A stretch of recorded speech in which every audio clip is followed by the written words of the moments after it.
This generation has been misjudged by a lot of people, and it's sad.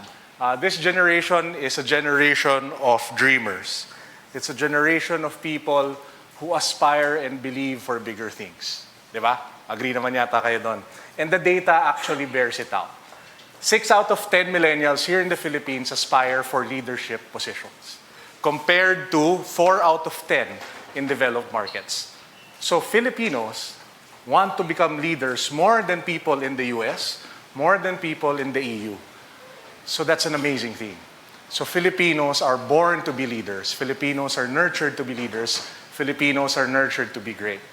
More than that, Filipinos, millennials specifically, also want to become entrepreneurs. In fact, it's double the number of people compared to other markets. So kayo, us, we want to become entrepreneurs. We want to be in control of what we do. We want to be in control of what it is that we want to do in business or in our careers in life. And it's bigger compared to other developed markets. So this generation really is a generation of dreamers and people who want to be big, who want to become good.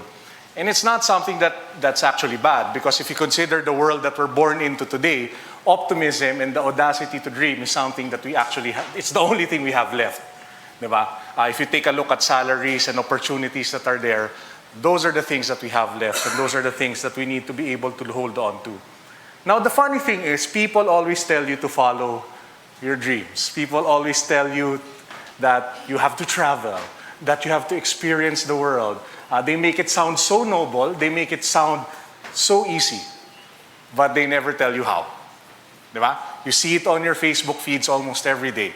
You see it on Twitter almost every day, but they never tell you how. That is the point of this short talk this morning. It's my goal to be able to at least share to you, or at least to give you tips on how my journey played out. There's no one sure formula for all of you. We all have unique lives. We were all brought up a different way. The best thing I can do today, this morning, is to tell you my story and how it worked out. And hopefully you guys pick up something from it and you are able to make something out of yourselves as you grow older. Here's one big point that I'd like to stress this morning. There is no excuse to not make a living doing what you love. In today's age, where the internet is so big and there are so many things you can do, where the walls of commerce, the walls of business have been broken down, there is absolutely no reason for you to not make money doing what you love. In the US, there's a big thing called side hustling. A lot of millennials are actually doing a lot of freelance work while they're in college or while they're doing their 8 to 5s. It's called side hustling. Dito, ang tawag natin doon, racket. And I'm sure, being CSB, and knowing the courses that you guys have here, marami sa inyong lalaki na maraming racket. That's a good thing, believe me. I was a consultant myself for the longest time. So there is no excuse for you not to make a living doing what you love. Just take a look at Facebook, Instagram, and Twitter. There are a lot of businesses offering products, services, and goods on those 3 platforms. The question is, how do you do it? How are you able to get from point A to point B? Now, here's the reality. A lot of you will have to take an 8 to 5. What's an 8 to 5? It's a day job. It's the 8 a.m. to 5 p.m.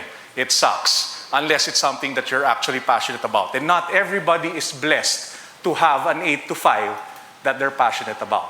Now, for the majority of you who will have that 8 to 5 that doesn't match your passion, the next 3 points are for you. First major point, you have to stop consuming and you have to start creating. What does this mean? A lot of people today, not just millennials, but even the older generation, wala na silang ginawa pagdating sa bahay kundi mag-Facebook, kundi mag-YouTube, kundi mag-Snapchat, kundi manood ng Game of Thrones pa ulit-ulit. Can I just say Lady Mormont was the bomb? To those who are watching, damn, I swear. Sorry. she was so cool. But anyway, stop consuming, start creating. Screw work-life balance if it means you going home early just to watch reruns of Game of Thrones. Screw work-life balance if it means you just going home early just to watch countless hours of YouTube. Screw work-life balance if all it means is you going home to do Facebook, Twitter, and read senseless articles that don't actually contribute to the meaning of life. or to a capacity that you have as a professional, as an entrepreneur. Stop consuming. Start creating. Here's one secret. I work in advertising that you probably guys don't know. And I work also in publishing. Publishers and advertisers have broken you guys down into a science.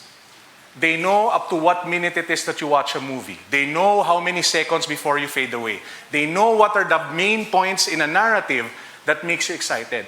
They even know how to make the first 5 seconds of a YouTube unskippable ad irresistible for you so that you don't skip. They have the data. Na big brother na kayo. They know everything that you like, that you dislike, and they tailor all the content, everything that they do, so that it sucks you in. You feel like you're enjoying. Yes, you're enjoying, but the truth of the matter is, you are spending actually the most important time, and I'll get to this in a bit, of your life stage doing nothing. You're just consuming and consuming, you're not creating. The key to success is to be able to figure out how to create and not to consume. Consume less, create more. Again, screw work-life balance if it means going home early just to watch YouTube and downloaded TV series. So that's the first point. Now it leads me to my second point. It's called the 7 p.m. to 1 a.m. principle. 8 to 5 p.m., you build your careers. When I say that, that's the time you go to work, you go to office, you do whatever it is that you're doing that you're probably not passionate about. Maraming taong ganyan yung mga nasa, nababasa niyo ba? Parang alipin, no? Sana nabasa niyo. Maraming tayong mga ganyan, or friends who work in the BPO center, call centers, and a lot of other types of work. No? And even in advertising, not a lot of people in advertising actually want to be in advertising. It just so happens that they're there. And believe me, you will encounter, a lot of you will probably get into jobs that you don't probably like.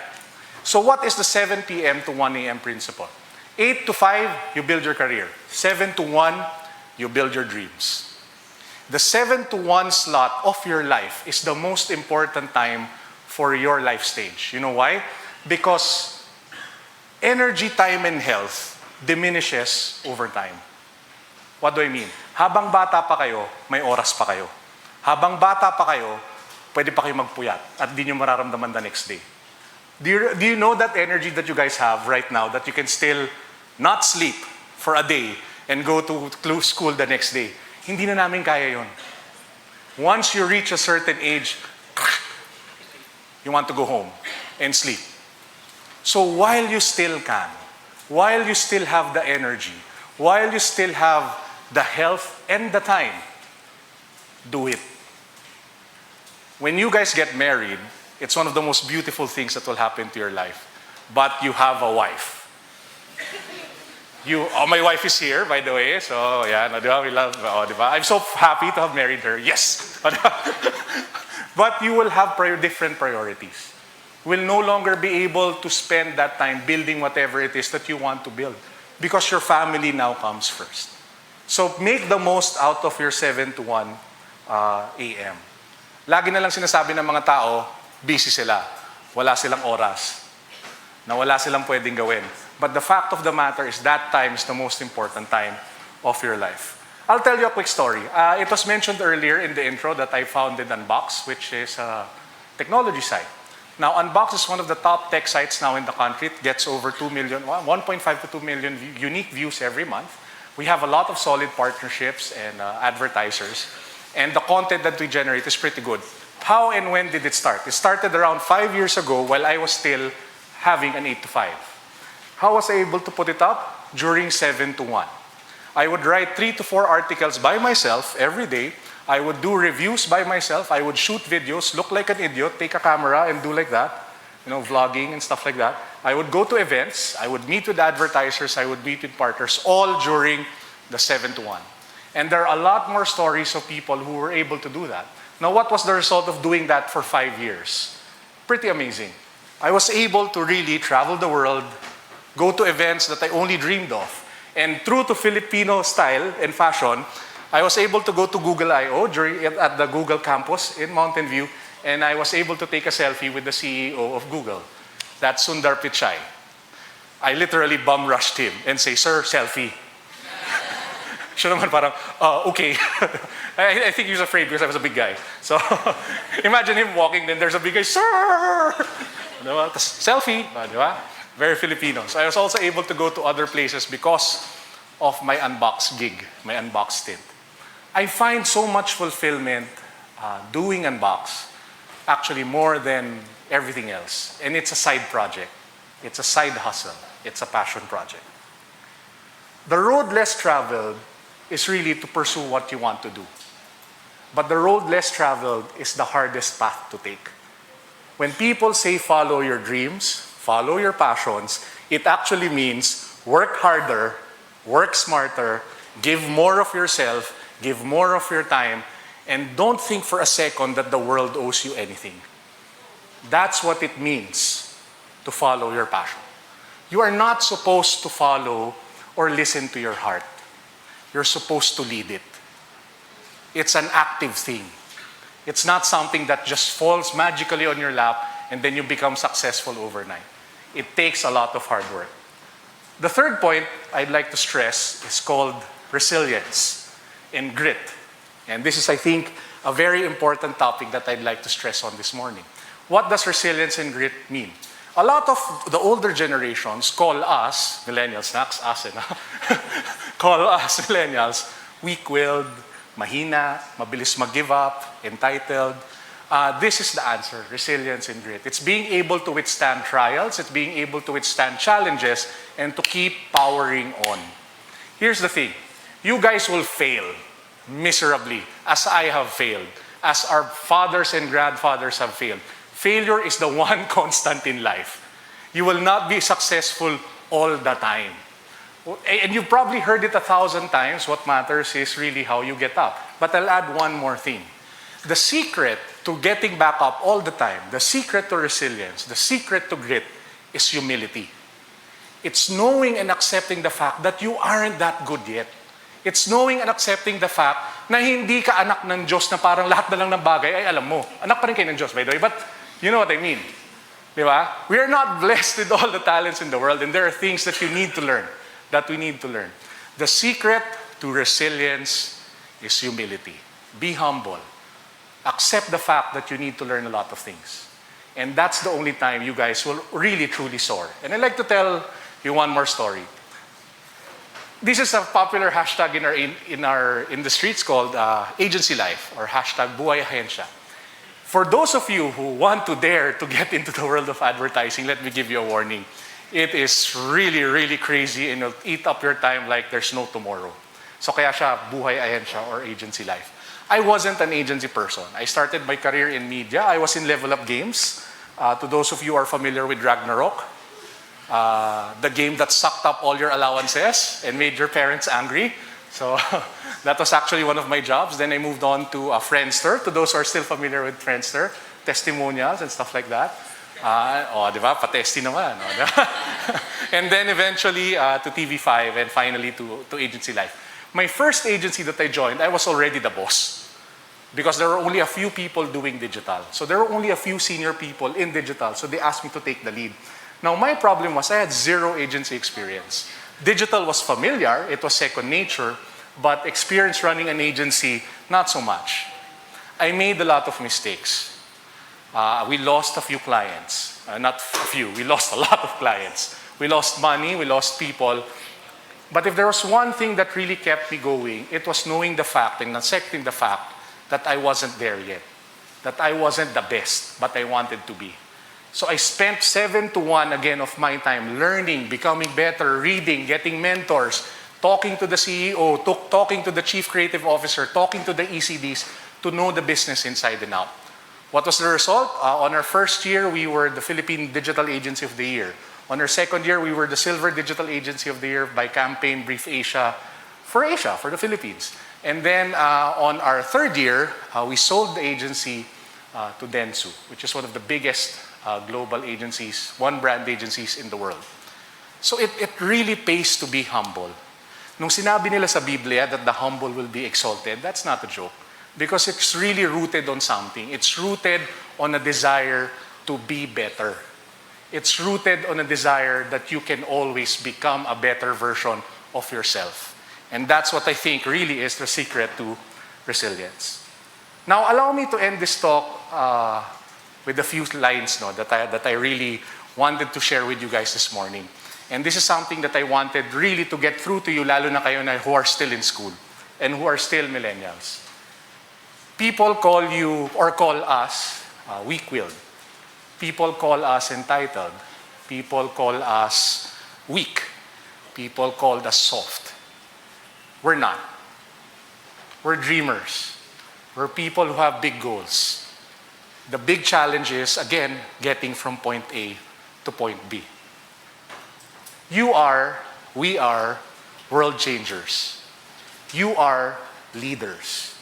You are meant for greatness. You guys will captain industries. You guys eventually, some of you, you never know, the guy beside you might be the next president. Parang kinabahan kayo, no? You never know. This generation is meant for greatness. And I don't want you to think otherwise. You are great. You are leaders. And don't let anybody tell you otherwise. Now to end, I just want to share with you one last story. There was a time, actually around 10 years ago, di ba I told you I was an addict playing games, Ragnarok. So I was in an internet cafe, and then there were robbers who came in. And to make a long story short, I got shot 3 times on the side. So I was rushed to the hospital. You'd think that the gunshot would be bad. I was rushed to the hospital, then they public hospital, and they operated on me without anesthesia. That was the bad part. So imagine them cutting you open and then putting a tube on your lungs to drain the blood. And then eventually I moved to a private hospital, and then the doctor said, who was the doctor who worked on your left lung? Sabi ko, Doc, why? Because the fluids are on your right. So they had to redo the operation, but this time with anesthesia. So I know the difference. And I can tell you, it works. So what's my point? We all have one lives to live. And that was the biggest realization I had back then. You only have one life. One life. YOLO, friends, is not to get wasted in some country and hook up with whoever. YOLO is not going to Cambodia, whatever, going on Tinder, hooking up with a foreigner, and that's it. That's not YOLO. That's dangerous. Di ba? Malay nyo, psycho. YOLO is making a difference. YOLO is making an impact. YOLO is realizing how great you are and becoming what God intended you to be, leaders. At the end, there's one thing I want to end you with. It's with these 2 words. Own it. Own it. Thank you very much for your time this morning. Thank you, Sir Carlo.